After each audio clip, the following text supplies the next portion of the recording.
calamité, ni plus affreuse misère que celle que l'on subit sous le siège de Paris. Paris, cette ville aimable, qui donc ose de l'assiéger? Serait cet étranger qu'avec un accueil affable,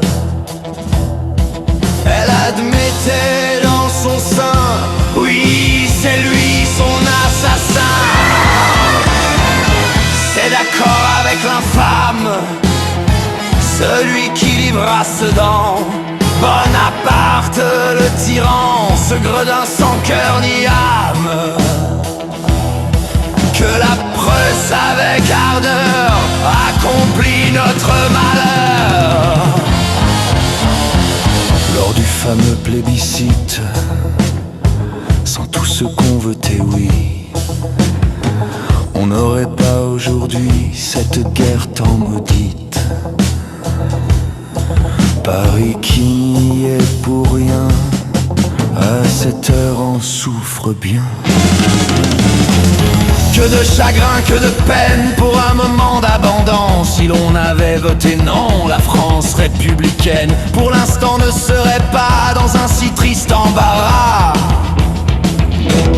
Quand on pense que nous sommes privés de relations, de communication avec le reste des hommes, du monde pour nous le bout ne va pas même à Saint-Clair.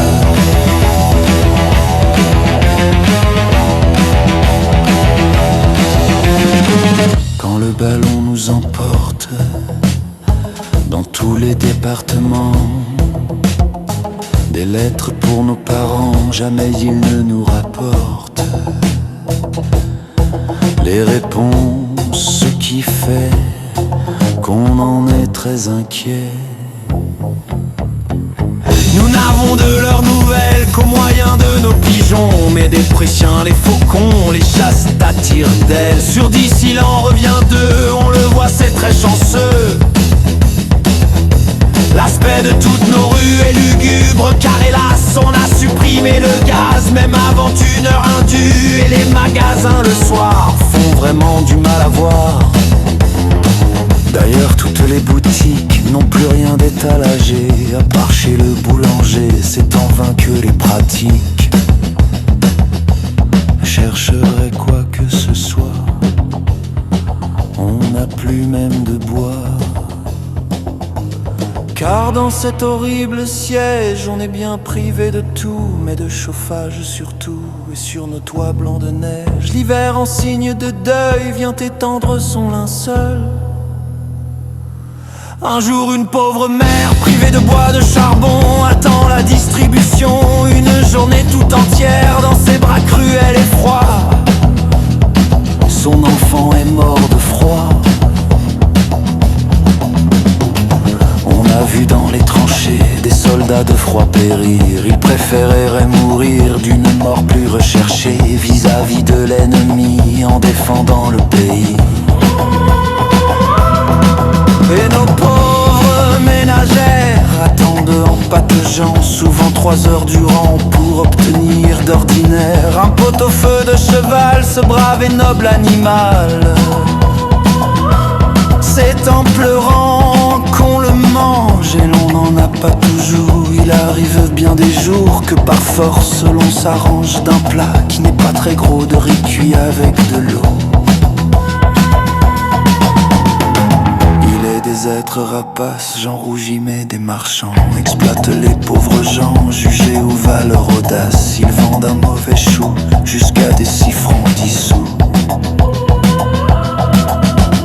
On se nourrit d'épluchures, de chats, de chiens et de rats. On vend des choses au tas que l'on jetait aux ordures, mais on s'en repaît enfin pour ne pas mourir de faim. Dans une pauvre mansarde située rue des Noyers, la femme vient d'expirer et seul son mari la garde. Quand privé de tout secours, de faim il meurt à son tour. Et le matin quand on rentre de la la gare de Rempart, des pommes de terre au lard feraient tant de bien au ventre. Mais ce légume est passé, du moins c'est pour les blessés. Or toutes les ambulances que l'on a faites à grands frais sont pleines ou à peu près, sans compter ce que la France, parmi ses enfants perdus, ne reverra jamais plus. Que de mères en alarme gémissent en ce moment sur le sort de leurs enfants, qu'a trahi celui des armes, mort sous